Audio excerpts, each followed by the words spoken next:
So your life situation is complicated and problematic. I know that, because every life situation is.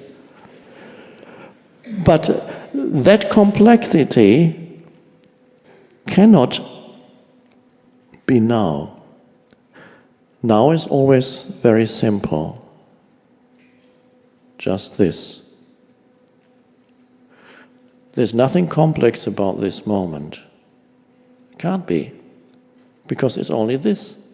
It can be challenging, yes, something I need to deal with right now, and it happens, action happens, yes, but complicated, it can't be complicated. The now is too simple. There's just, well, there's so many things, I don't know what to do first. Well, you'll have to do one thing. You can't do more than one thing now. Do this. So if you step out of thought, you step out of past and future into now. And this is the access point. The access point into the new state of consciousness, which isn't new at all. It's just a way of speaking. It's new to you. It's new to humanity, largely, although the great teachers already pointed to it, but it never was realized on any large scale. Amazing that there is this dimension in you that is accessible only through the portal of the present moment. Because it is inseparable, this moment is inseparable from being itself, from who you are at the deepest level. So all that is required is for you to realize that this portal is always there. It's called the now. And you will feel you being pulled away from it continuously through the movement of thought. And then you suffer again. There's some form of, your life will become problematic again. And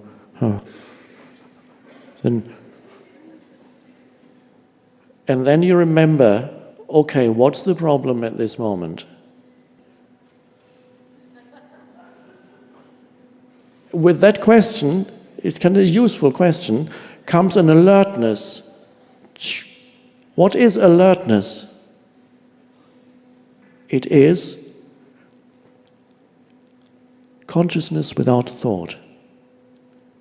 It happens to some people in a moment of danger. They're suddenly confronted with danger.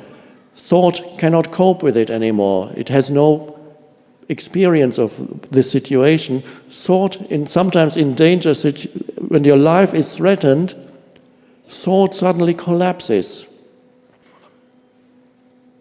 And fear also goes. People have reported after their lives were threatened by some imminent accident, for example, or they were hanging on a cliff wall. What is there to think about? You can't think. And no right action is going to come out of thought at that critical emergency situation. Thought subsides, gets out of the way. And an intense alertness and aliveness takes over. Stillness, it is a stillness too, but there's an intensity to that stillness. And out of that, which is the unconditioned intelligence in you, that is one could call the I amness that is now emerged. It's the unconditioned consciousness itself. Out of that, right action happens, and it's not premeditated. There's no decision-making involved. It is spontaneous. And then when the emergency is over, the old thought-dominated state of consciousness comes back. And then the next thing is you begin to remember your problems again. But then you remember also, for that moment, you lived in a state of blissful clarity. And some people have that when an illness comes that may be life-threatening. Life-threatening is an expression that's ultimately a delusion, because life has no opposite.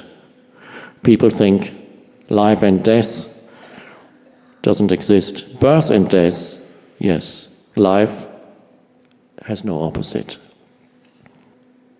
An illness comes and you may only have a few more weeks or months to live.